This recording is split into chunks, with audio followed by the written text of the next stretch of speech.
yoke of hardship, kuvunja nira za ugumu. Breaking the yoke of hardship, kuvunja nira za ugumu. Haleluya. Sasa naomba unipende kwa sababu nakufundisha. Kwa sababu nakufundisha, nataka nikutengeneze uwe mali sahihi ya Yesu Kristo. Praise God. Bwana asifiwe. Kuvunja nira. Tuseme wote nira. Amen. Wengine wanaita Kongo, hasiko Kongo, lakini almost ni hiyo tu nira. Nafikiri nira itasaidia zaidi. Bwana asifiwe. Sasa kwa nini kuvunja nira ya ugumu? Sijasema ya utumwa.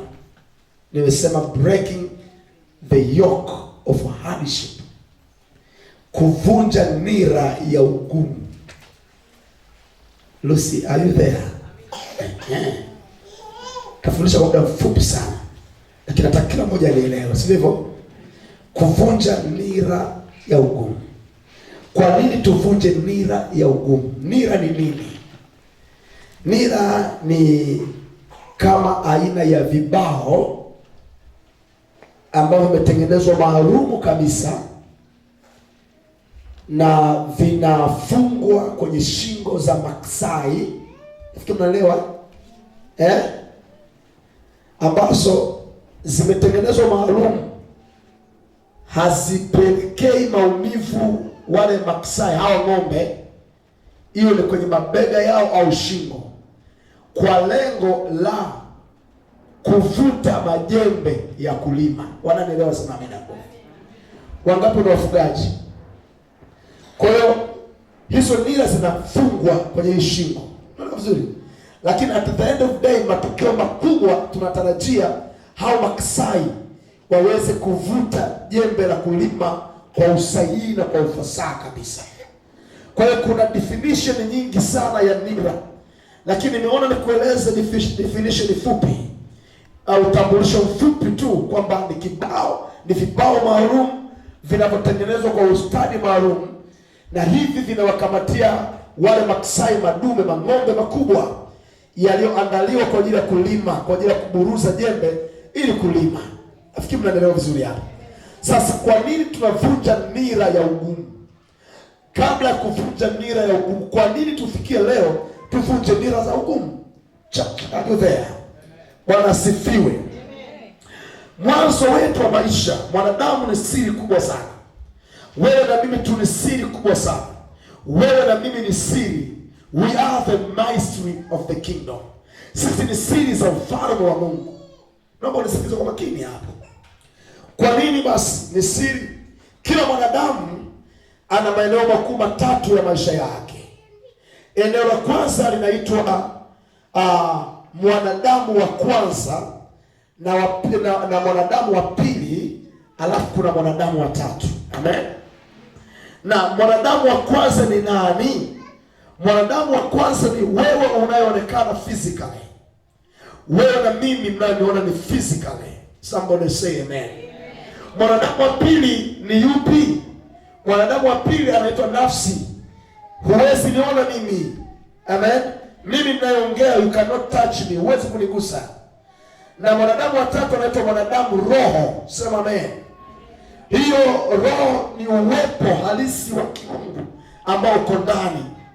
Sasa basi, mara baada ya anguko la mwanadamu, kumbukeni Mwanzo sura ya kwanza mstari ule wa pili, Mwanzo sura ya kwanza mstari wa pili, Mungu anasema iwe nuru katikati ya giza, na nuru ikawepo. Mwanzo sura ya kwanza mstari wa 26, Mungu akamfanya mwanadamu kwa sura na mfano wake. Somebody say amen. Kwa Mungu anamtengeneza mwanadamu, na anamtengeneza katika utatu mtakatifu, yani Baba, Mwana na Roho Mtakatifu. Anasema let us make a man in our own likeness and image. Yani ili uweze kuwa mkamilifu, ili uweze kukamilika katika idara zote, ni lazima wewe unaonekana katika ulimwengu wa roho, unapaswa kuonekana pande kuu tatu. Bwana Yesu asifiwe sana. Na ili uweze kushindwa siku zote, mbaya wako lazima akuweze eneo la kwanza ambalo ni mwili, Amen. Eneo la pili ambaye ni nafsi, na eneo la tatu ambaye ni roho. Mshangilie Bwana Yesu, wanafunzi wazuri. Kwa hiyo haya maeneo ni muhimu sana. Kwa hiyo Mwanzo sura ya 2 mstari wa 7, Mungu anamfanya mwanadamu kuwa nafsi iliyo hai.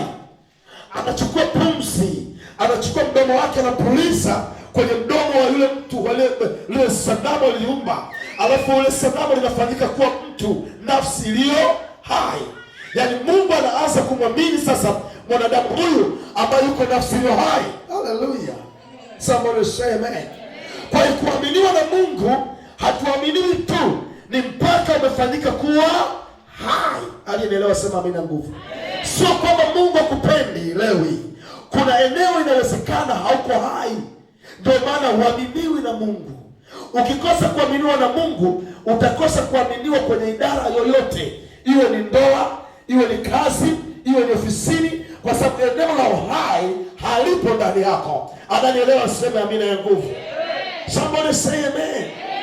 Kwa maana baada ya mwanadamu kufanyika nafsi iliyo hai, Mungu anamwamini sasa, anampeleka kwenye bustani ya Eden. Mwanzo 2:8, anamweka kwenye bustani ya Eden, na kisha anampa maelekezo, anamwambia na kuweka kwenye bustani ili uilime na kuitunza. Uilime na kuitunza. Kuna mtu anaanza kunielewa vizuri hapa? Haleluya. Sasa basi, Mwanzo sura ya 2 mstari wa 15 na 18, Mungu anaweka covenant au agano na yule mwanadamu aliyokuwa nafsi iliyo hai. Sikiliza, mwanadamu yoyote yule unaishi, analo agano. Agano la kwanza au mkataba. Amen. Mkataba wa kwanza ni wewe kuambatana na yule aliyokuumba ambaye ni Mungu Baba. Amen. Ni Mungu Baba. Kwa hiyo Adamu anapewa contract, mkataba. Wanakubaliana mkataba na Mungu kwamba nimekuweka hapa, waweza tawala, waweza miliki na vyote, lakini nakupa condition moja, tunda la mti wa katikati usile. Is it a story? Is it a story? Hii ni story Sivyo? Nataka tuje hapa kwenye logic. Muda mfupi ukinielewa utamshangilia Yesu. Anamwambia tunda la mti wa katikati usile, manake utakapokula hakika yake utakufa. Amen. Nini manake? Manake ni hivi, Mungu anatengeneza yoko, sema yoko. Anatengeneza nira, anamuunganisha Adamu, kwamba nira hii itamuongoza katika kuyaishi maisha akiwa kwenye bustani ya Eden. Sawa sana wale Maksai aliyofungwa vizuri nira yake, anasukuma vizuri jembe ambalo anapaswa alime sawa sana mkulima anapotaka alilime. Kwa ndivyo Mungu alivyotengeneza nira. Nira kwa maneno mengine ni mkataba. Amen. Nira kwa maneno mengine ni mwongozo wa nini ufanye, wapi uende. Kwa kila mwanadamu ana hiyo kitu tangia asili ya mwanzo, tangia umbaji. Lakini nira ilivunjwa kwenye Mwanzo sura 3 mstari wa 1. Adamu na Hawa wakavunja ile nira ya Mungu aliye hai. Huyo anaitwa Adamu wa kwanza. Mshangilie Bwana Yesu. Adamu wa kwanza mara baada ya kuanguka dhambini alikaa miaka 930. Amen. Alikaa hiyo miaka pamoja na kuanguka dhambini. Lakini kuna mtu anaitwa Adamu wa pili. Mshangilie Jesus.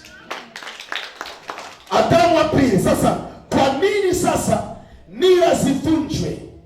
Adamu wa pili alipokuja akamkuta mwanadamu anazo nira za ugumu, nira za kutokukubali maisha, nira za kukataa uso wa Mungu. Huyo Adamu wa pili anaitwa Yesu Kristo. Mpe Yesu makofi tena. Kile kitabu cha Yohana sura ya 3 ule mstari wa 3 na wa 7, Yesu anakutana na mtu anaitwa Nikodemo, sio? Anamwambia Nikodemo, ili uweze kuishi maisha furaha, unapaswa usaliwe mara ngapi? Maanake nira ya ugumu uliokuwa nayo inapaswa kuharibiwa kwa kuzaliwa. Nikodemo anauliza, je, mtu aweza ingia tumboni mwa mama yake ili aweze zaliwa tena? Anasema hapana, bali mtu anapaswa zaliwa kwa maji, maana kwa toba. Somebody say amen. Kwa toba, kwa msamaha wa dhambi, kuacha dhambi kabisa. Ndio maana Mungu baada ya kuona dunia imekwisha haribika, dunia inasongwa na nira za hukumu, yeye akamtoa mwanawe wa pekee ambaye ni Yesu Kristo, na wala kumlazimisha mtu kumpokea Yesu. Anasema yeyote atakayempokea atafanyika kuwa mwana wa Mungu. Haleluya!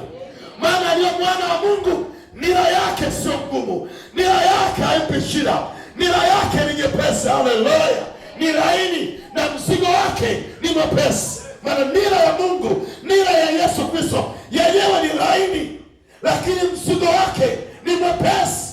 Kwa hiyo Yohana sura ya 3 mstari wa 16, Mungu akamleta Yesu Kristo ambaye ni Adamu wa pili. Can you put up Jesus? Ananielewa mshikaji? Ananielewa vizuri? Bwana asifiwe. Hili ni darasa, lazima tuende mbinguni tukiwa takatifu. Haleluya. Nani kachoka? Tupumzike. Ni hivi. Yohana 3:10 ngapi? Mungu anasemaje? Neno la Mungu linasemaje? Kwa maana jinsi, tuseme tu kwa sauti,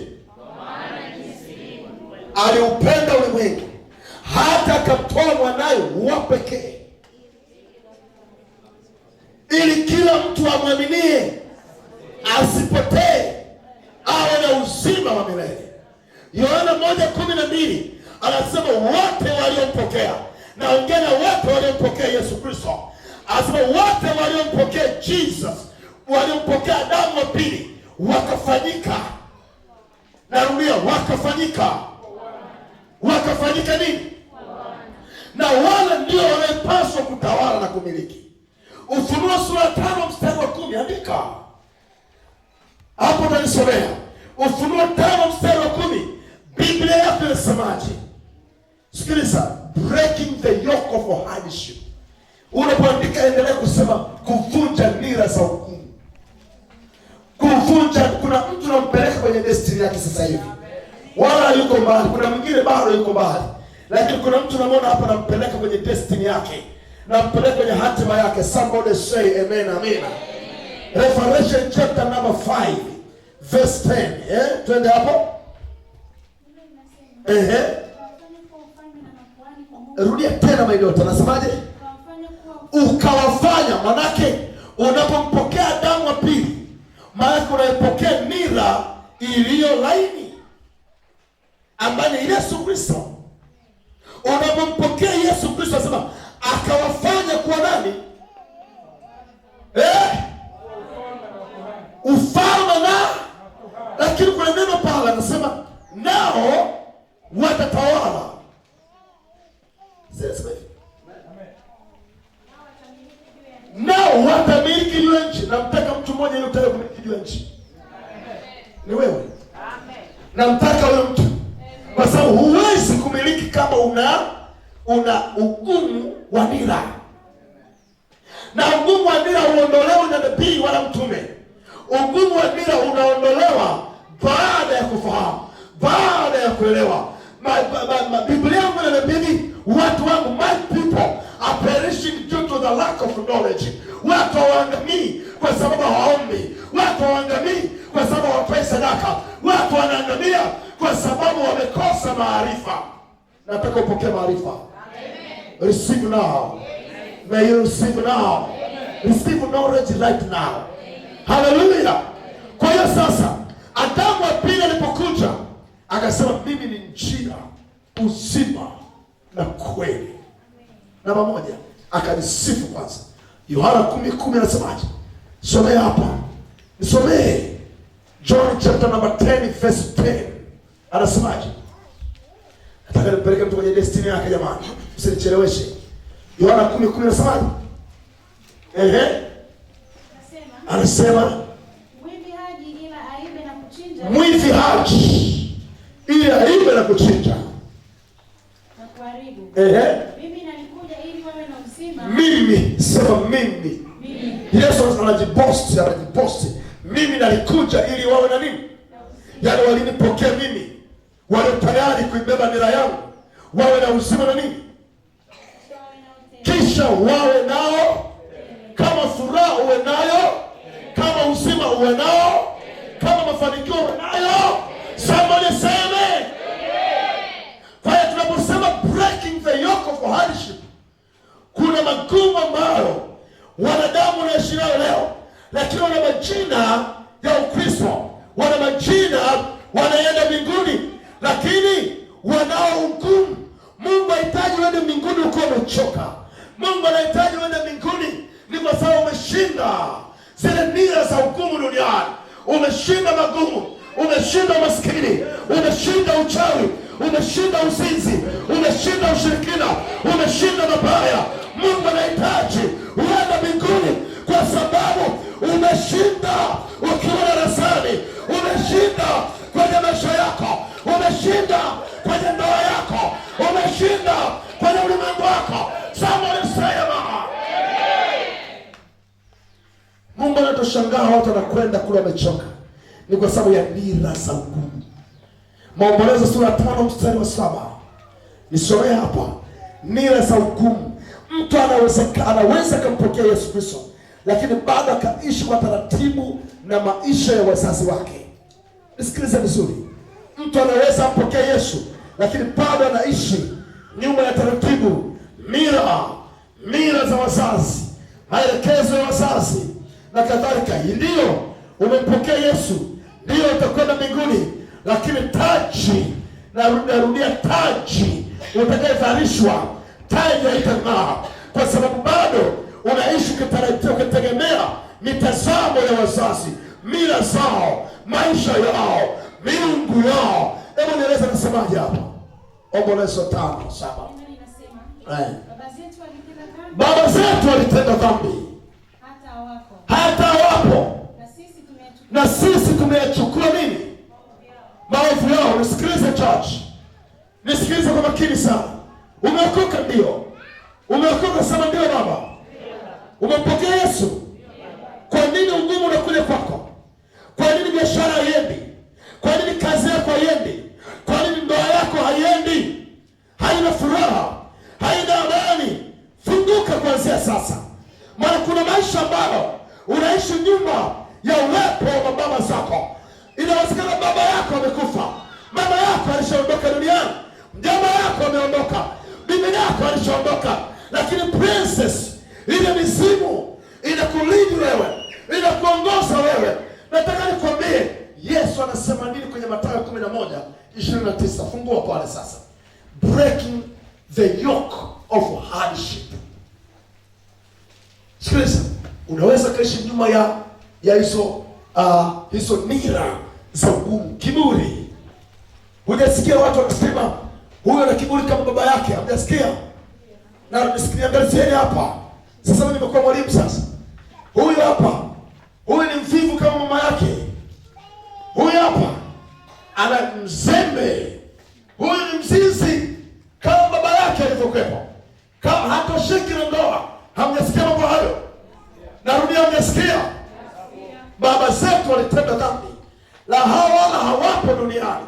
Sisi tumeyachukua maovu yao. Kitabu cha Kutoka ile sura 20 mstari wa 1 na 4, Biblia inasema mimi ni Mungu nipatilisaye wana maovu ya baba zao, kizazi cha kwanza, kizazi cha pili, cha tatu na hata cha 4 cha wanichukizao. Maana Mungu anaangalia mtu wa familia. Una nini umebadilisha kwenye ulimwengu wako? Unaweza kubadilisha historia ya familia yako baada ya kukubali nira ya Yesu Kristo, nira ya Jesus, anayesema kwenye Mathayo 11:29-30.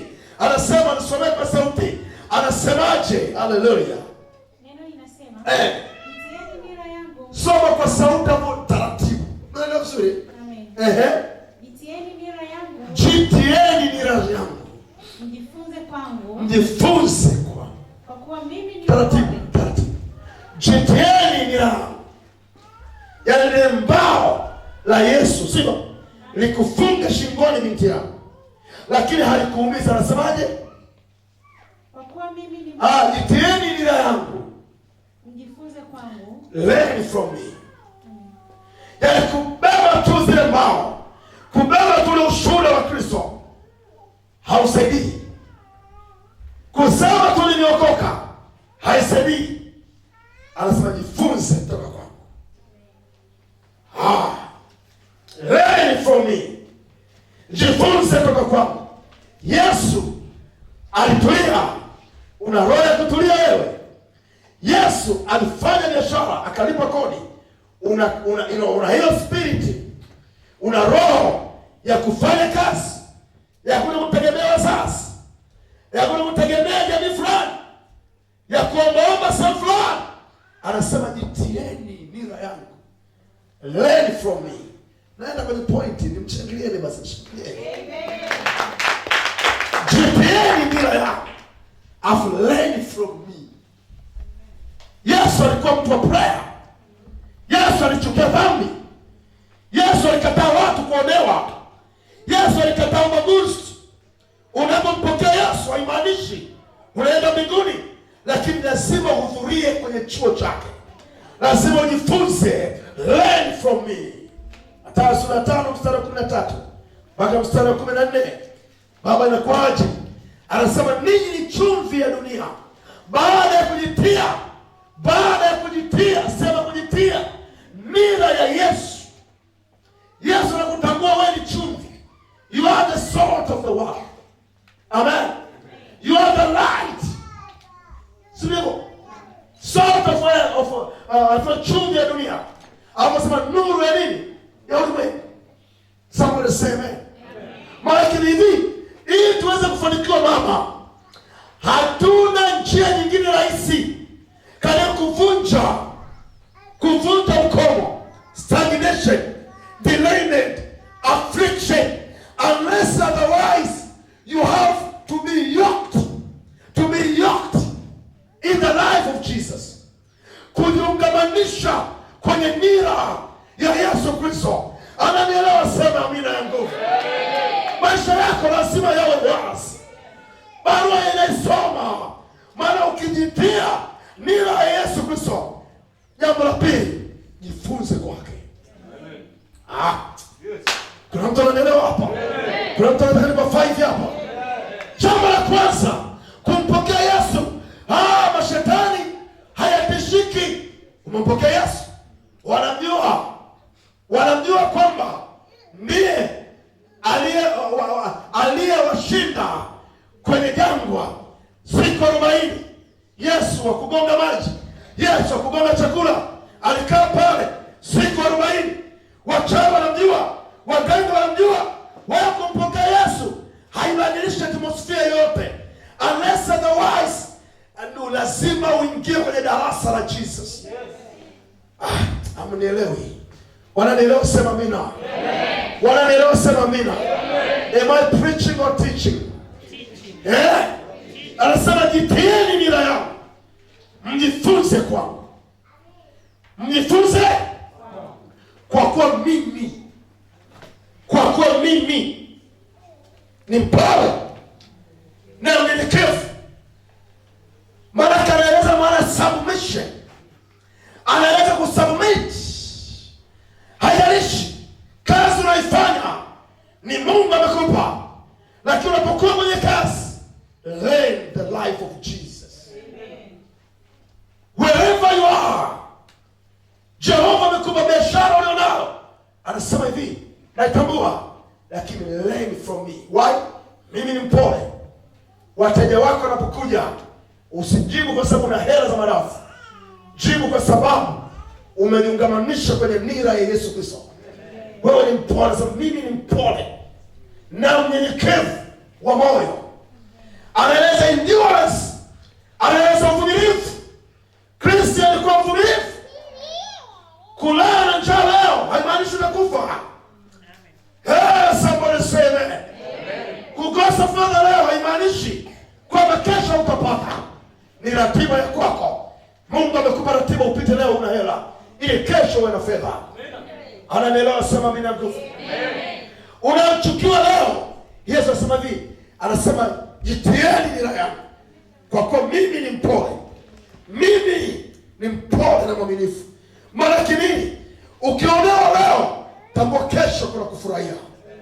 Ukizuiwa leo, tambua kesho utapita. Haleluya! Wakikunyoshea vidole leo, kidole kimoja, kesho atakupungia namna hivi. Kuna mtu anamtoa mahali hapa. Namba moja, jitie nia ya Baba. Yesu Kristo, yeye ni njia, uzima na kweli. Mtu hawezi kwenda kwa Baba pasipo yeye mwenyewe. Na utaendaje mbinguni ukiwa maskini? Nijibuni. Utaendaje mbinguni ukiwa maskini? Wewe unanisikiliza. Sisema na watu waliokufa, watu wazika. Utaendaje mbinguni? Kila mmoja na mikono mingapi hapa? Nyosha mikono yako miwili. Miwili, mimi nisikie mikono mitatu. Hallelujah. Alafu jipigie makofi mwenyewe. Kila mmoja na miguu mingapi? Nyosha miguu yako afu jipige hivi. Nione. Kila mmoja na vichwa vingapi? Piga hapa. Nisikilizane kwa makini nyinyi watu. Mwanadamu ni siri.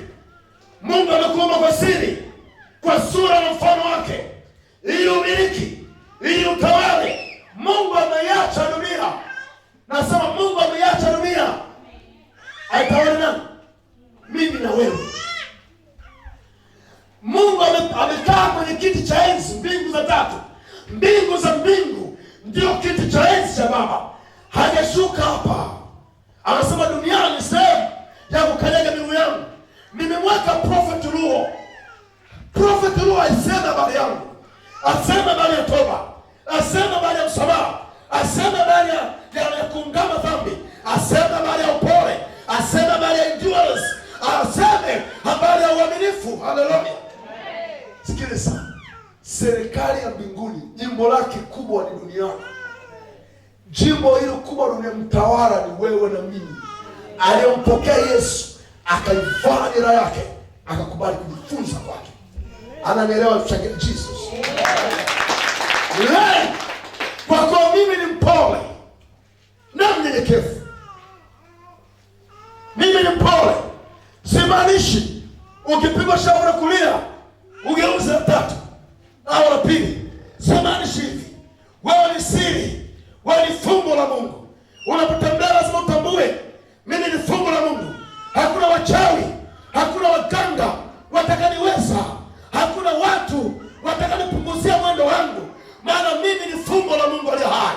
Ukishavaa nira ya Yesu, learn from him. Anza kutembea, anza kufanya biashara, anza kutafuta ajira, anza. Go. Somebody say amen. Aliyoanza hatua ya pili uipate in Jesus name. Nasema uipate katika jina la Yesu. Bwana Yesu asifiwe. Kuna watu wanahitaji nyumba ya pili hapa. Jitie jina ya Yesu. Alafu jifunze kwake. Yeye ni mpole, mnyenyekevu, mwaminifu. Sio unafika mahali unajua Wakristo wengi wanaweza nyuma hapa. Niliwahi kuambia sisi tuna nguzo 6 za kumwandama Mungu wetu. Upande wa pili una nguzo 5. Amen. Lakini hebu niambieni, Wakristo gani utamwona akija kwenye zile nguzo kwenye madhabahu? Nani? Mniambie. Wenzetu wakiwa ofisini, wanatembea kwa gari, wana kimkeka chao. Sio? Wanaangalia magharibi ni wapi? Wanaweka, wanaendelea. Mkristo nani? Alafu unahitaji tu. Ndio maana Masonic ma Freemason yamewakamata sana majina wa hao Wakristo, wanajiita Wakristo. Kwa sababu ni wapumbavu. Ni wajinga. Yesu akuacha nini? Yesu aliacha wafuasi. Na mimi ni mfuasi wa Yesu. Ndio maana nasema kweli. Ninasema kujua wewe ni mali ya Yesu. Jiungamanishe kwenye nira yake. Alafu jifunze toka kwake. Jifunze. Huwezi kusema fedha haipatikani wakati Yesu yeye alikuwa alijifanya kwa maskini ili wewe tajiri. Lazima ujue kwa kupigwa kwake wewe umepona. Kwa kupigwa kwake mimi nimepona. Ndio maana hubiri injili yake, natangaza neema yake, wala sihangaiki wala sibabaiki. Na ndio Yesu anaibariki, na ndio Yesu anaokoa, na ndio Yesu anasamehe dhambi. The most important thing, where you have to be yoked, lazima ujiungamanishe kwenye nia yake. Amani na furaha itakuwa ni vazi lako. Ushindi na matumaini yatakuwa ni maisha yako. Mungu itaambatana na wewe. Wale marafiki zako watakuinulia sauti ya shangwe kwa sababu una nira ya Jesus. Shangilieni kama nahubiri basi. Hallelujah. Hallelujah. Nataka nikwambie kitu. Nisome Yeremia sura 5 mstari wa 5. Jeremiah 5 verse 5. Japo ni vizuri kaza Yeremia sura 5 mstari wa 1 mpaka 5. Kuna watu, my daughter, kuna watu wanaweza baada ya kuokoka kumpokea Yesu Kristo, wanaweza wakakuungamanisha kwenye nira zao. Ndio hizo nira za nini? Za hukumu. Nilisema wazazi, mira, nakumbuka vizuri, nira zetu zilizotokea. Hizi ni nira za hardship. Nira, mnasikia kila mwaka watu wanataka waende wakapalilia makaburi, si ndio jamani? Jamani, si ndio hivyo? Wakajengea makaburi. Hizo ni hardship. Kumbukeni hardship. Sisema msiende, lakini hardship. Kuna maeneo kabisa unashindwa kufanya kwa ubora, lakini unatekeleza mira ya kweli. Nasemaje? Mbinguni hatuendi na mira. Mbinguni hatuendi na ukoo. Mbinguni hatuendi na elimu tulizo nazo, degree na masters hapa tunazo. Mbinguni tunakwenda nyuma ya kujiunga maisha kwa mira ya Jesus na kwa maelekezo yake, na hatimaye unafanyika kuwa mtakatifu wa Mungu aliye hai. Somebody say amen. Usomee nasemaje Yeremia chapter number 5. Mstari wa 5 nimesemaje? Mstari wa 5 anasema, nitawaendea watu wakubwa, nami nitasema nao. Nami nitasema nao. Kwa maana hao wanaijua njia ya Bwana. Kwa maana hao wanaijua njia ya Bwana. Nimesemaje? Ili uweze kushinda, ili uweze kufanikiwa maeneo utasio, waendee watu wanaojua njia ya matumaini. Njia, sio kila mtu. Njia ya matumaini. Endelea nasemaje? Na hukumu ya Mungu wao. Na nini? Hukumu ya Mungu wao. Bali hao kwa nia moja wameivunja nira. Kwa nia moja wameivunja nini? Nira. Wameivunja nira ya hukumu. Wamevunja nira. Kanisa lazima muwe na nia moja. Kuvunja nira ya mafarakano ndani ya kanisa. Kwenye association yoyote. So association yoyote ile. African name praise nini? Ili tuweze kushinda na tuwe taasisi kubwa, ni muhimu kuwaendea wakuu walioshinda. Wakuu walioshinda. Jamani, tuna Yesu Kristo, lakini tuna mababa walioshinda. Yeremia 6:16 anasema, rudi katika nchi kuu, ukaulize mababa, hii wapi njia iliyo njema, nawe watakupa nini?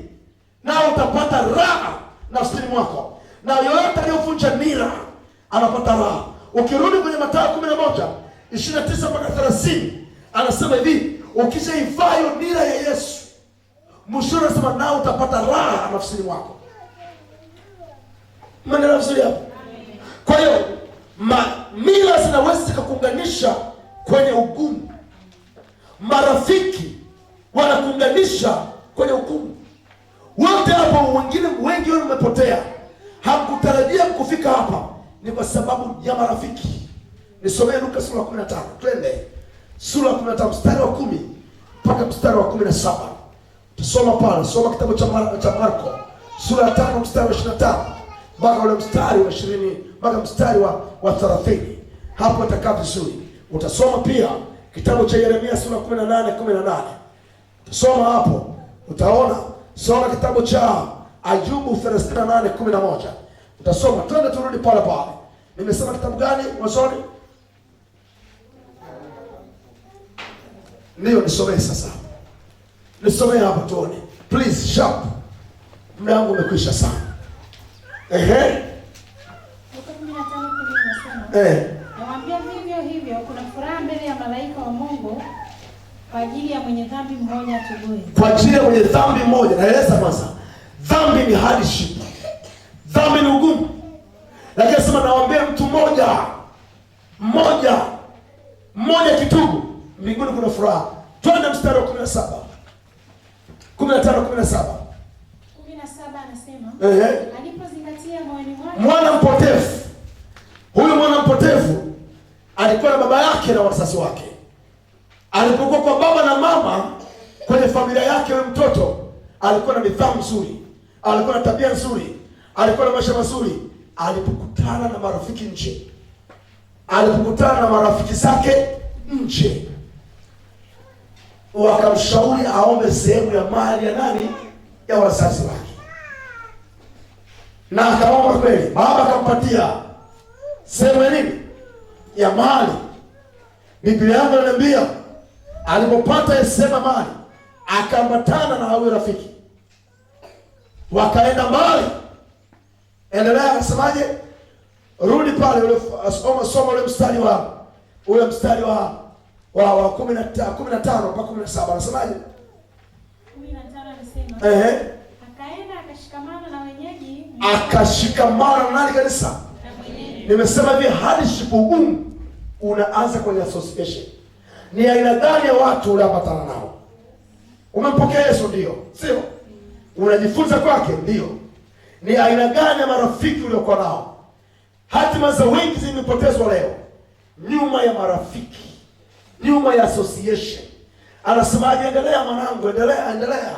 Anasemaje? Akambatana nani? Na mwenyeji. Mwenyeji anaijua. Naye alimpeleka shambani kwake kulisha nguruwe. Naye akampeleka shambani kwake kulisha nguruwe. Mara baada, rudi tena pale. Nisomee mstari wa 12 mpaka 13. 12 anasema.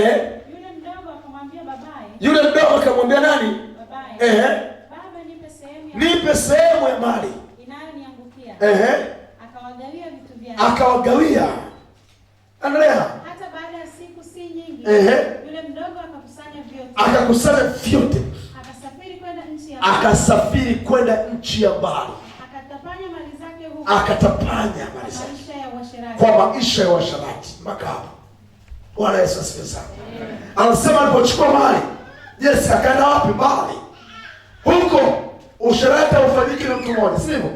Maana kuna association, maana kuna friendship, kuna mahusiano yako hapo. Kwa hiyo akatoka kwenye mila iliyo laini, si hivyo?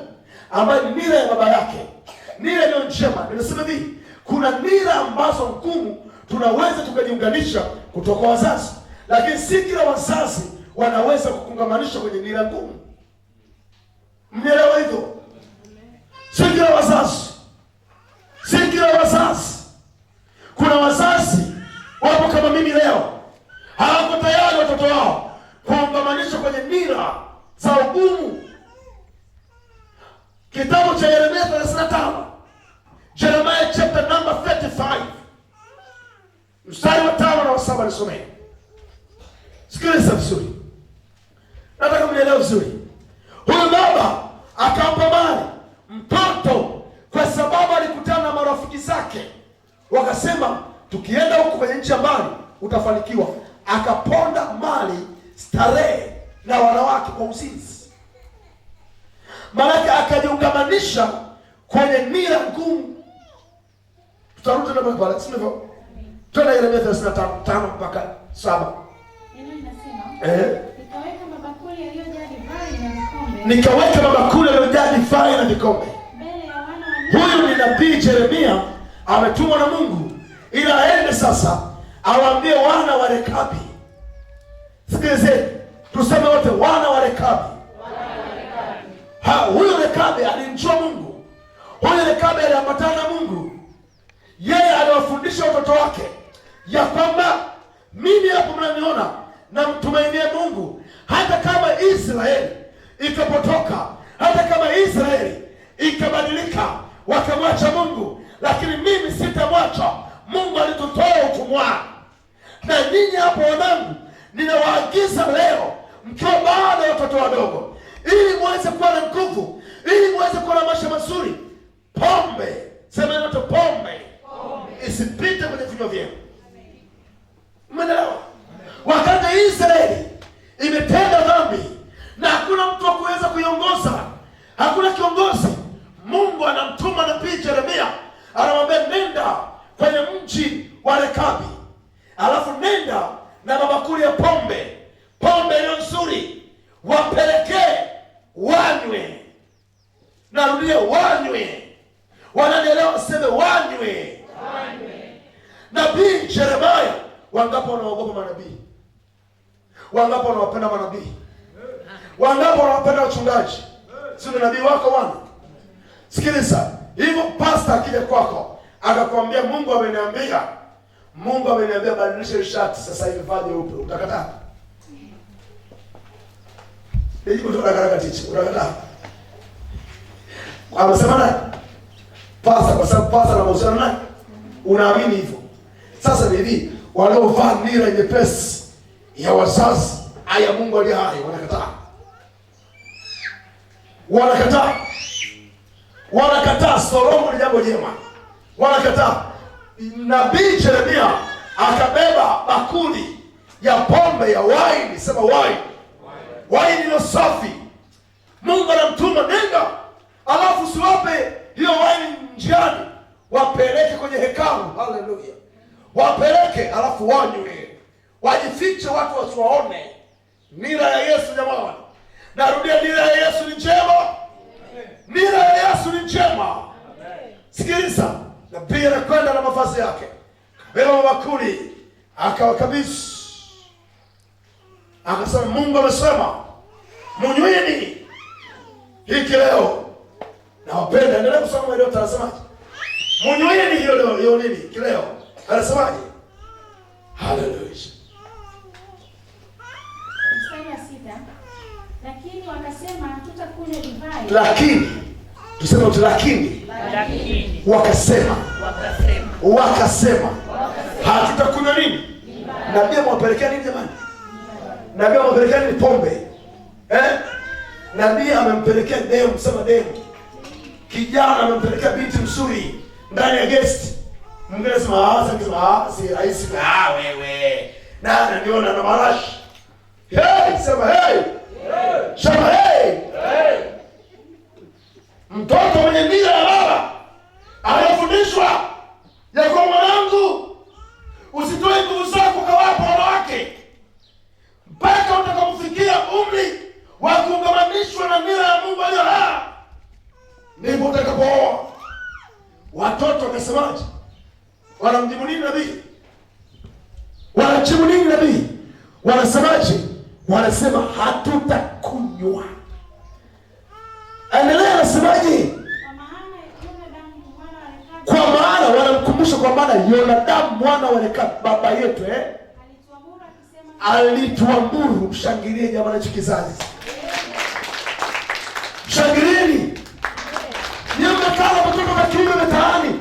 Vimeanza kuna sauti. Unasema hebu girlfriend wako yuko wapi? Baba, mambo gani haya? Baba, kuna girlfriend wangu. Nyang'au, girlfriend hana hela mfukoni.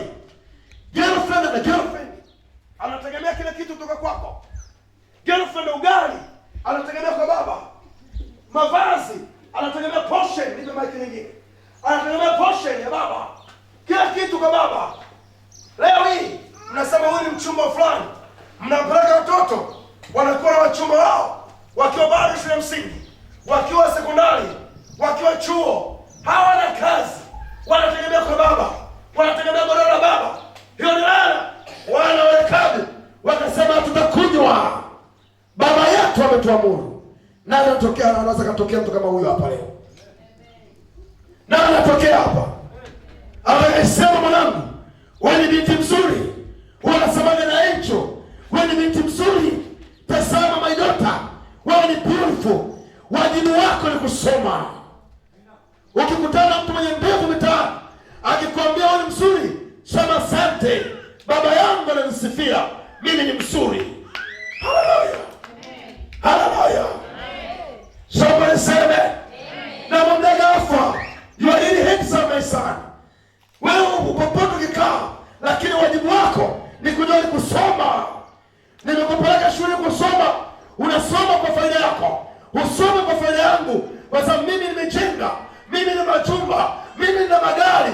Mimi ni mtumishi wa Mungu. Soma kwa ajili yako. Akija kabinti ka beautiful, mwambie hivi, mama yangu ananipenda kuliko wewe. Wangapi wanafanya hivi? Katoto kadogo mnawapa mira ngumu. Katoto kadogo kanabusiana mitaani. Kadogo kama kana kise. Nibusu, njoo kwa. Nibusu. Njoo ukaambia. Nibusu. Unakula kutoka mekani chochoroni. Wana wamekaa hivi. Hii sema ni bomu. Sema ni bomu baba. Katoto kana mwaka wa pili chuo. Kaka Zaigoti. Kana katoto haramu. Nimesema ni bastard child. Na saizi umeruhusiwa. Pata mimba. Kazae. Rudi shule soma. Mimi sanule. Ni mimi tuna baba mbinguni. Lazima kusema ukweli. Lazima kusema ukweli. Jitieni nira ya Yesu. Maana nira yake ni laini. Nira yake ni nyepesi. Na mzigo wake ni laini. Yesu Kristo yu hai. Nasema yu hai. Nasema yu hai. Yu hai. Amen. Kwa sababu hata nikiwa mbeleza mwezi kulipa hela mkanisini. Lazima niwaambie nira za mashetani lazima zivunjwe. Hatuvunji nira za mashetani. Nira za mababa walitufundisha njia mbovu kwa kusema atikitiki. Tunavunja kwa kumpokea Yesu, kwa kutubu dhambi zetu, kuacha dhambi. Acha, kataa, nasema kataa. Haleluya. Kama ni kijana wa kiume, jiunganishe kwenye nira ya Yesu. Yenye nira ile haikuumizi. Kijana wa kiume, una ndevu ndio, ndevu ni za kwako. Wala usimtishie mtu na mustache ndio. Lakini jiangalie mfukoni, una hela, sina hela. Acha kutongoza. Mwanaume na vichwa viwili. Kichwa kinacho hiki na kingine kiko ndani ya suruali. Lazima sema nacho kichwa kwamba mimi hapa bado sijafanikiwa. Nahitaji nisome, nahitaji nipate kazi, nahitaji nipate fedha, nichenge nyumba yangu, nipate heshima. Ambia hicho kichwa, wewe nisema mkojolea tu. Sasa hivi usitamani. Mmekasirika. Ngoja niwaambie ukweli. Njururu kwa ajili ya kukojolea. Kabla hujajenga, kijana mdogo na miaka 20, una hela, unatongoza mwanamke wa nini? Wewe ni mchawi, wewe ni muuaji, wewe ni mjinga, wewe ni mpumbavu. Lazima ujue huna fedha. Yambie njururu, kaa kimya. Nimekushonea suruali nyamaza. Kwa nani atakucheka? Nani atakucheka? Unakojoa kwenye poli, unakojoa kwenye msalani. Nani akuone? Kwani nani? Kila mmoja anasema kukojolea mkojo. Nani akucheke? Vaeni nira ya Yesu wanangu. Mseme mimi nguvu. Kama mimi na miaka 18 kanajipiga lipstick mpaka kisogo. Akupende nani nyangao? Huna fedha hata kwenye pochi yako. Nikiwakagua hapa una shilingi 100. Nani akupende? Ndio maana uzinzi haukomi. Ukienda kwenye mitaa ya hiyo uindini, uzinzi ukahama kwa jina la Yesu. Na mikaidi kwa kizazi kaidi. Na kizazi kikaidi. Kama binti hujaolewa, tunza mwili wako. Vaa nira ya Yesu ambaye ni laini, ni nyepesi, ni laini. Nataka kuonekana hubiri vizuri. Wamekasirika. Yesu anaenda wamekasirika. Preach gospel. Watoto mnakwenda shule kufanya nini? Sio kusoma. Nani anakuambia ucheze? Kama sio mbea? Nani anakuambia ucheze wewe kama sio mbea? Unakula ugali wa mama na baba. Unavaa, niangalia vizuri. Unavaa uniform amekunulia nani? Viatu amekunulia nani? Unachezaje? Unafeli vipi kwa kwako? Unapataje sifuri hesabu? Wewe ni nyangao. Hauhitaji kuishi. Unahitaji kupigwa. Lakini hawa lazima tuwaambie, nendeni shule kusoma, wala si kucheza. Waheshimu walimu, wapendeni walimu. Hiyo ni nia ya Yesu ya.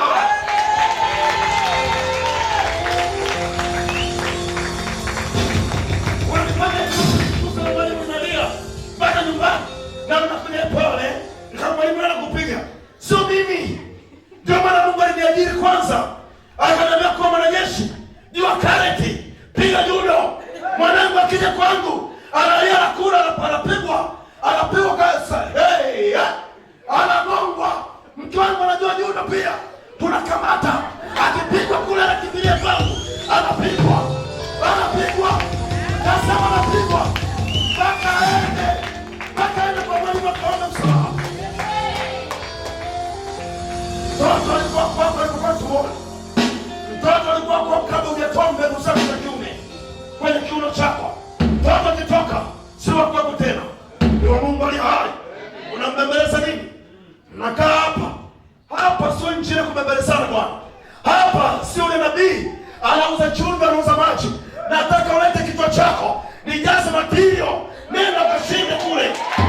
nimeondoa.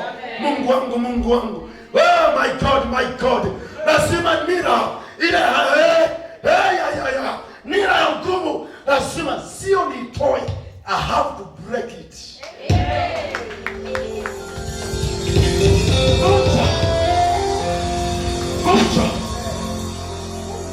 Vunja. Kitabu kile cha Mambo ya Nyakati wa kwanza, wa pili, sura ya 4 mstari wa 10. Mnamkumbuka Yabesi? Mnamkumbuka Yabesi? Andika kitabu cha Waamuzi sura ya 11. Mstari wa kwanza mpaka wa 5, Judges. Mnamkumbuka nani? Mnamkumbuka nani hapo? Mnamkumbuka Yefta? Nira ya hukumu inavunjwa. Msikia? Kwa maamuzi. Perfect decision.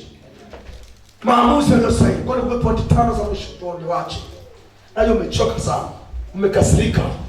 Niwaambie, binti lazima utunze binti wako. Vibinti vingi leo ukiangalia ubikira ushavunjwa. Zamani kavunja nani? Jambazi. Au unataka uolewe na mwanamume aniheshimu. Akuheshimu nani? Wakati wewe mwenyewe umekosa kujiheshimu. Nyang'aa. Kijana mdogo mchururi ya kukonyea mkono imepita kwenye vifua vya wanawake kama 80. Alafu atakana wewe mwanamke ambaye ni bikira. Nyang'ao, wangapi mwakojolewa wewe? Wangapi? Ukiamua kuwa mtakatifu, kwa mtakatifu. Ukiamua kuacha dhambi, acha dhambi. Nasema acha dhambi. Nasema acha dhambi. Nasema acha dhambi. Ili baraka zako sio baraka zilizopimwa na Mungu. Ukinunua gari, tunajua umenunua gari ya kwenye uhakika. Sio gari ya uongo. Sio gari unahonga huku. Wewe umekaa kama poli fulani. Mtu mwenye kitambi anakaa kwenye kifua chako. Mwembamba anakaa kwenye kifua chako. Unahesabu unavyotaka wewe. Nyang'ao, mbingu ipo. Kuzimu ipo. Jehanamu na moto ipo. Lazima bila kukubali kuivaa nira ya Yesu Kristo, utabaki hivi. Utaruka makanisani, tutakuwa ukiimba kwaya, tutakuwa ukihubiri Injili, lakini una kitu. Unanuka kikwapa. Nyang'ao tupu. Yesu Kristo alijifanya kuwa maskini ili wewe na mimi tuwe matajiri. Lazima unaposema Bwana Yesu asifiwe, lazima pochi yako ijae hela. Bwana asifiwe. Mimi nafundisha, nasema mimi na nini? Nasema Bwana asifiwe, mfukoni una hela. Unanuka mdomo kama ajabu. Mungu amekupa miguu miwili, mikono miwili, kichwa kipo. Umeambiwa usiibe, ni dhambi. Fanya kazi kwa bidii. Kanga maandazi. Tembeza. Piga lipstick yako. Tembeza. Nipe yako begi yako. Kibegi chako. Tembeza. Unatembeza namna hivi. Jamani, nimepiga chapati nzuri. Chapati zenye hiki. Unasema wewe ni mwanamke, ni binti anajiamini, mwenye Yesu ndani. Haleluya. Mwenye nira iliyo njema ndani yake. Sikiliza. Ukitembea sehemu, mwanaume mwenye ndevu zimecharanga akikufanyia pisi, mwambie una hela, una pochi wewe. Mwambie hivi. Asa pisi, unatafuta kijiti. Unatafuta kijiti mbele yako. Utaanza huyu mboga. Watoto wangu msio mboga kwa jina la Yesu. Wanangu wale kwa chini ya sauti yangu msio mboga. Na kuanzia sasa na laani wa mabinti wote, na laani njururu zote zinazotamani. Na sikiliza, nasema nabii amesema, dini hamtatamaniwa. Ili ukija kispose mwenyewe utatamaniwa. Unataka usipofanya nira ya Yesu, hata mke wa mtu anakwambia. Unasikia unatembea. Nira ya Yesu una. Mwenye nira Jesus anaitwa Mama Samahani. Dada Samahani. Nataka nikuulize kitu. Pesa kwenye mambo yako ni sawa. Nakwambia mwenye nira wa shetani, nasikia ni mboga inapita. Wewe mboga ni mbuzi, wewe kitimoto. Wewe mabinti zangu wewe. Nasema mjiamini. Yesu leo anakuja, lakini akishakuja haoni nira ya kwake iko ndani. Nira haijalishi. Ngoja niseme, haijalishi ulitenda dhambi sana. Lakini baada ya sauti hii ya nabii, wewe fanyika bikira mpya. Nasema fanyika bikira mpya. Haijalishi, niko naongea mtu mmoja, haijalishi ulicheza kimpindukila kingoni, tunasema ulicheza kimpindukila kama ni sarakasi. Ulicheza sarakasi ya huku na kule. Uliimba na waume za watu na wake za watu.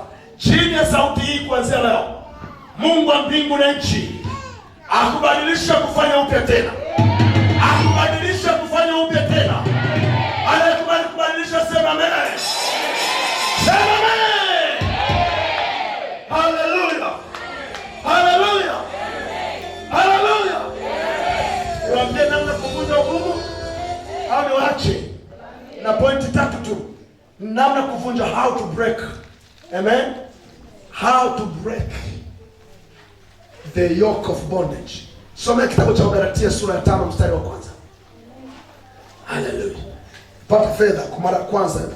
Kwa mara ya kwanza mwaka umeanza, nipata fedha. Kumbe kuna wengine watatoa watu, unajua. Bwana sifiwe. How to break yoke of hardship. How to break it. Namba 1, dependence. Namba 1 tu, kuvunja nira ya ugumu. Namba 1, tubu. Simaanishi umwambie mume wako nilitembeaga kabla hujanioa na mwanamume. Ongea kwa Yesu. Ni wapambaki wengine wakaa, sasa natubu vipi? Ongea kwa Yesu. Na wale chukua madem kadhaa. Simaanishi unaenda kwa mke, unajua utapigwa kerbo na ndoa inaachana siku hiyo. Wewe tunangana kwa Yesu, tubu kataa, acha. Najua kuna maex wapo. Sema ndio baba. Kuna maex wengi wanawasumbua mpaka sasa. Naambia ni kweli.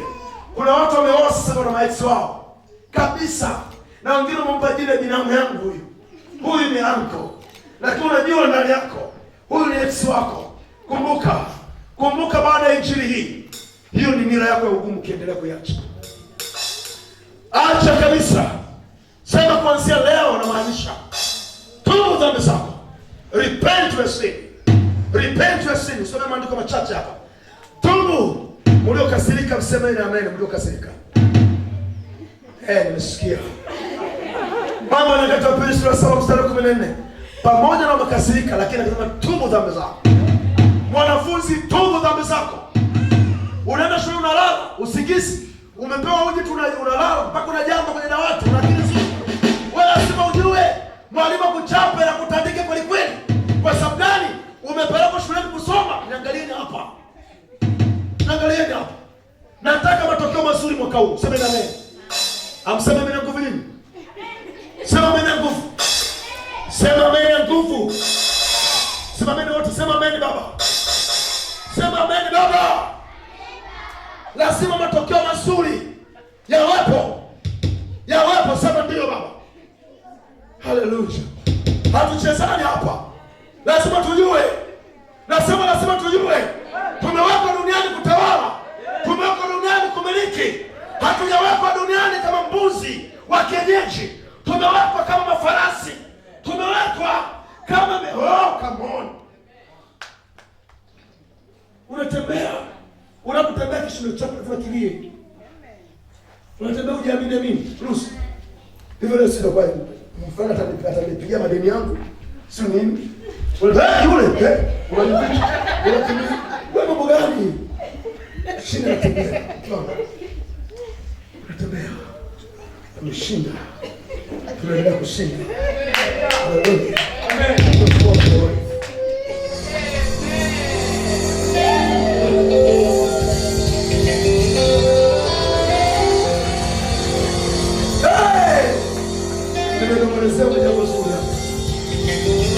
Lazima ujue unapokuwa proud na mke wako ni kwa sababu umevaa nira ya Yesu. Amen. Acha unafiki, unampenda mke wako, unampenda hawara. Unafiki tu. Wewe kuna majukumu hayatendeki, wewe mwingine haheshimiki. Wewe unazibamiza hapa, ndio wangu kumweza kuona, unasikia? Unasikia? Unamkupatia kumbe kuna vitu vingine kule ndani ya mtazamo. Kabisa serious. Ule ushirikina. Kama ningepewa dawa nilimfuata na Yesu. Mabinti zangu wote ambao mmeolewa ningewapenda nipate. Kamata wanaume wote kwa Yesu. Amen. Bahati mbaya iko hivyo. Msijinyenyekeze kupita kiwango. Mtateswa. Utatolewa meno. Utapigwa kerbo. Mwanamke mzuri, binti wa mwanamume, kule ulitokea, binti wa baba yako. Unateswa. Na unakubali tutandoa ndio hivi mnyang'ao. Nyang'ao. Wewe hujaambiwa kuna mbinguni na mume wako. Kuna watu wanataka kunishtaki. Mnishtaki, nimetumwa na Yesu. Wewe usikiliza. Wewe umekwenda kwa mwanamume, ni kukaa kwa mwanamume kuna matokeo. Yeye lazima akupe fedha na matumizi. Sema ndio. Si wadamu kagombana nyumbani. Wewe unaruhusiwa kudeka. Unadeka. Akupe matumizi. Wewe unaruhusiwa kupigwa. Mbona kupigwa nyumbani kwa mama yako, kwa babako? Yeye ni nani? Pumbavu. Mwanamume gani anapiga mke wa mtu, mtoto wa mtu? Lazima ujue. Ndio maana katika maana nasema binti yangu Angel, mimi hapa nafanikiwa. Nafanikiwa kweli? Sema ndio baba. Na siondoke duniani leo na kesho. Tajenga majumba mengi. Na mume huyu tunakubaliana kuoana naye. Na mwita. Sikiliza. Mke wangu ajasiria kumpiga, unaona wewe upo yake ndio.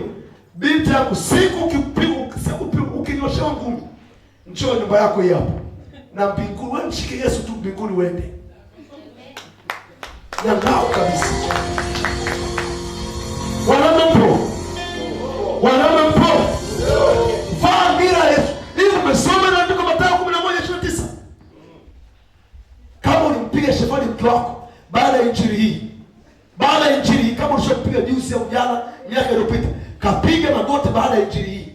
Kwa sababu kuna vitu vya thamani vinataka kufunguliwa kwenye maisha. Lakini ile hardship ndio imekushika. Gari huwezi kupata. Kama mke wako ni mdunda kalia machozi. Oh ya. Ndio kunielewi. Mimi nafundisha jamani. Machozi yanaishi. Ulimdunda kalia ili afisa hizi mnajifanya maisha yote. Baby. Machozi hayafutiki kamwe. Penda piga magoti wewe, mimi nikudunda. Kwanza leo sikudundi tena. Utamdundaje mtoto wa mwanamke mzima? So mnaangalia wanaume wote hapa, mnaangalia. Unamdundaje? Sitaki kuhubiri injili ya kinafiki hapa. Injili namba 1 ni kutubu. Tubu dhambi zako. Tubu ukatili wako. Ukatili kwa mwanamume, kwa mwanamke. Kuna wanawake hapa vinachemsha mpaka maji kuwamwagia wanaume zao. Nyang'ao kabisa wewe. Utamwagiaje maji kijana wa mwanamke mwenzio? Jiulize. Mimi hapa nimesaliwa na mama bwana. Eti mkwangu anitesa, na najua kuna Francisca yupo kule. Alikuwa binti kama yeye. Mimi wajibu wangu ni kuheshimika. Amen. Wajibu wangu kwa mke wangu, kuna kitu kinaitwa duties and responsibility. Unajua hiyo? Ni nini kwa Kiswahili? Nini? Na majukumu. Ukitaka wajibu, na ukitaka kujukumika au ukitaka haki, lazima ujukumike. Unafika mahali ndani ni shida. Unafikiri kama mangiri anaishi ndani ya nyumba. Kwa nini unarudi hizi?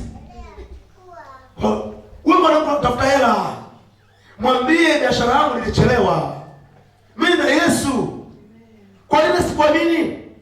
Na wewe kweli pia uaminiki kwa Yesu. Sio ulikuwa guest huko ukasema unajua mimi na unamletea hela za kwangu. Kuna wanawake wapumbavu. Wanakuletea hela kwamba ya nani mpata faida kubwa. Kumbe ni hela nani? Ya jamaa alishakuchukua ita. Na mmoja tu aliandika ajishangilie. Tubu dhambi. Wanafunzi tumekubaliana sema ndio. Amen. Bwana sifiwe church. Gospel imekuwa nzuri sana. Waraka wa kwanza Yohana 1:19 tusome mwenyewe. Waraka wa kwanza wa Yohana sura ya kwanza mstari wa 9 anasema, if we confess our sins, he is faithful and just and will forgive us our sins and purify from all unrighteousness. Tukikubali tukaziungama hizo dhambi zetu, amen, Mungu wetu ni mwaminifu, si ndivyo? Yeye atakutakasa. Hebu angalia, kukiri tu ni kosa, anakutakasa. Matilda uko pale, unanisikia bwana? Kukiri tu, ukipiri tu basi mambo ni mazuri. Andika utasoma mwenyewe kwa Mambo, kitabu kile cha Mithali 28:13, Mathayo 3 sura ya Mathayo sura 3 mstari wa 8 koma mstari wa 9. Mathayo 3 mstari wa 8, alafu sura ya 9 mstari wa 13. Petro wa pili kama unaandika, sura 3 mstari wa 9. Namba 2, tunawezaje kuvunja nira za ugumu, sio? Namba 1 tumesema nini? Kutubu. Nani mtaka kutubu dhambi zake? Nani mtaka kutubu dhambi? Jamani, kuna makosa na dhambi leo duniani. Amen. Uzinzi unahesabiwa kuwa ni dhambi, lakini ni uchafu, kwa sababu anaizini anajizini mwenyewe. Sema ndio. Vuta sikio. Unaizini uwe mwanamke au mwanamume, unajizinia mwenyewe. Kwa maana nyingine unajiharibu wewe. Yaani huwezi kumharibu mtu mwingine, bali ndio wenyewe mnaiziniana, ndio mnaathiriana. Kwa sababu kuzini tunasema ni shifting of powers, kubadilishana nguvu. Sema amen. Amen. Maana unasema umaskini wangu wewe chukua, na utajiri wa kwenu na chukupana siri kubwa. Hebu mshangilie Yesu kidogo. Ndio maana Mungu anachukia dhambi ya uzinzi ni hiyo. Yaani binti anaweza kaleta laana kwenye familia yenu nyuma ya kuzini na kijana tu nje. Sifuta sikio lako. Mnaona starehe? Unapozini, ukizini na wakina Komba wakati wewe ni mapunda, sikilizeni vizuri, unachukua ile kasi ya kina Komba unaileta kwa nani? Kwa kina mapunda. Nisikilizeni. Ndio maana kuna namba au kodi za kuzimu. Kodi za nini? Kodi za kuzimu. Kwa mfano namba 10 ni kodi ya kuzimu. Maana vizuri. Namba 40 ni kodi. Na kila mmoja hapa nitawafundisheni mkilipa nafasi baadaye. Kwa sababu menuna sitafundisha kanisa tena. Tena kufundisha nyingine. Hizi kodi lazima ujue, hata kwenye kuzaliwa kwako ulizaliwa kwenye kodi gani? Wachawi wanacheza na kodi namba yako kuzaliwa. Mchawi mtaalamu waliosoma, kuna wasomi wachawi wana masters zao, wana degree zao. Hao wengine ibada yao ya usikilize, ibada ya mchawi yoyote ile, yaani kabla hajaja kuchawia, nisikilizeni kwa makini sana, kama hajaruka na ungo wake kuja kukuchawia wewe, ni lazima aende kwenye ibada. Hiyo ibada lazima wazini. Unaelewa? Wanazini. Yaani kabidi kachawa. Sawa? Kanasa kazini kijana wa miaka 10, miaka 7. Ile sasa ni agano lao. Ile kupata power, sema power. Kupokea nguvu. Na ndio maana kuna watu wanafanya huduma kama hizi. Wao pia kodi yao ni mpaka ya uzinzi. Ndio maana unamkuta nabii ni mzinzi. Umeelewa sio hapo? Mtumishi fulani mzinzi, lakini huduma yake inakuwa kwa sababu ni kodi. Eti nasema kubwa. Mnashangilia ni mapeni siri.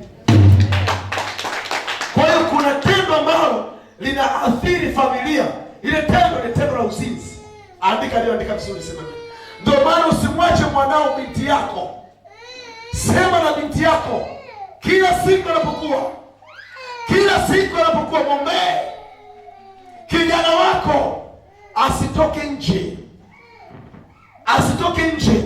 Na ndio maana kitabu cha Hesabu sura 22 Biblia inasema wale wa Israeli hawakuwezwa kwa sababu walifundishwa wao, maisha yao uzinzi ulikuwa ni mwiko, ulevi, starehe zilikuwa ni mwiko.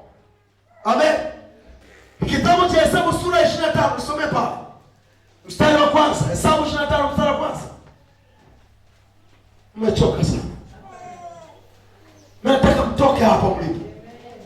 Huu mwezi wa pili tunapomaliza, nataka kila mmoja aniletee watu 5 waliomkubali Yesu Kristo kwa Bwana na Mwokozi wa maisha yao. Nani yuko tayari kuniletea watu 5? Nani yuko tayari kuniletea watu 5? Nyosha mkono. Nyosha mkono, nitaiombea mkono. Nyosha, ndio tayari kunipa watu 5. Tunapomaliza mwezi huu. Na ukinyosha kweli, na ndivyo impartation na utaipata. Sema Bwana Yesu, leo nimetubu dhambi zangu. Nimekusudia kuziacha. Kumaanisha kabisa, kwa mkono huu nilionyosha, nipe uzao, niwalete kwenye madhabahu kwa jina la Yesu Kristo. Amen. Nisomee na Biblia imesemaje?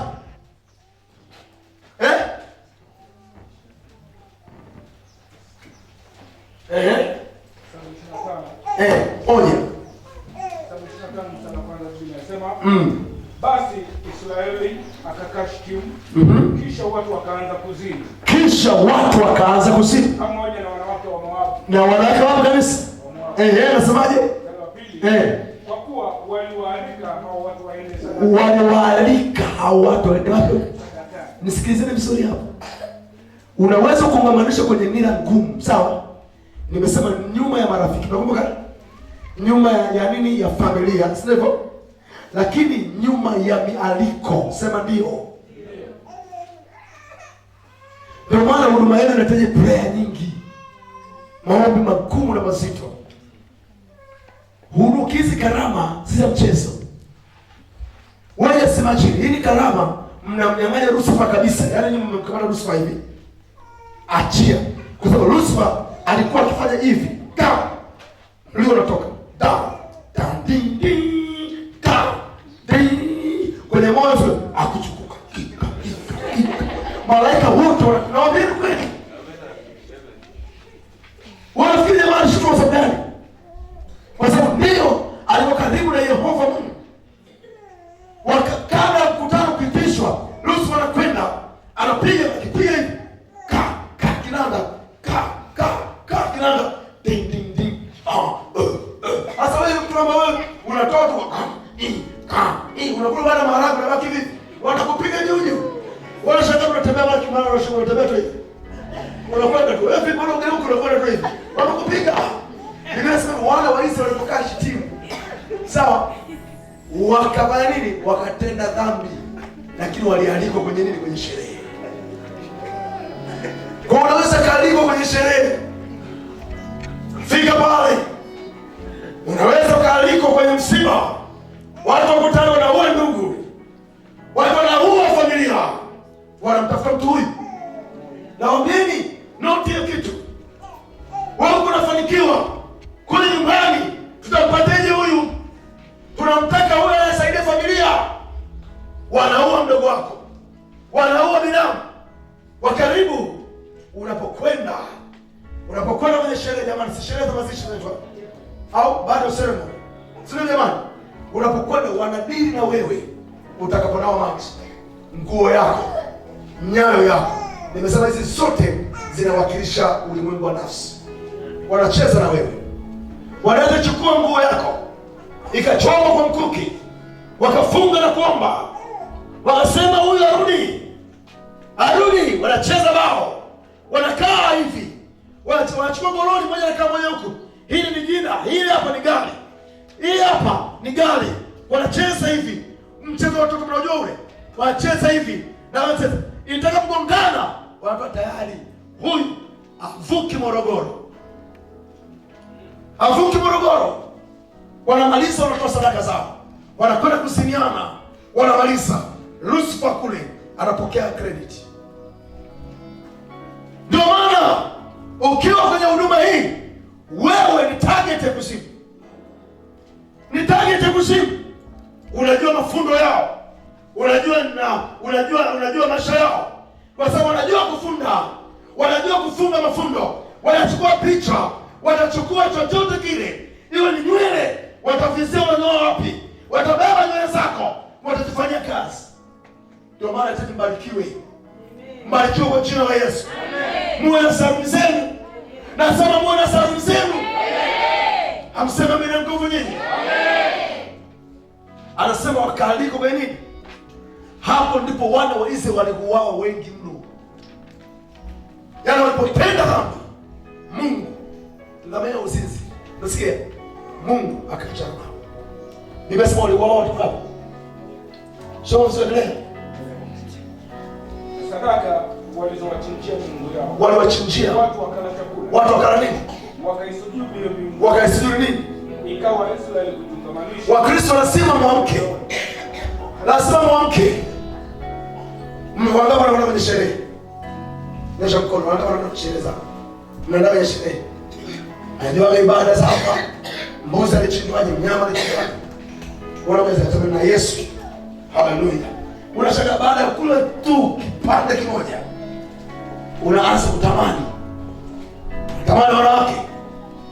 Unamke ndio unatamani mtu mwingine. Kwa sababu ni vyakula vinaweza kutamkiwa. Vinasema kufanya nini? Kufanya nini? Vinatamkiwa maneno. Vinasongolewa maneno. Ukitaka kujua hivi, nendeni kule Masaini. Mwanangu simama hapo. Nenda Masaini. Masai ukinunua nyama, usipomkatia kwa mpa, umalizi ile nyama. Sio baba? Anakusibia. Ya kwanza utameza, ya pili utameza, ya tatu anauma. Na yeye anameza, unameza naye. Umezi. Kama unafundisha kitu gani? Nendeni kwa salamu na ukweli. Nendeni kanda ya ziwa. Sema amen. Amen. Wewe umeweka kule, kuna samaki, watu wanakula samaki, sio baba?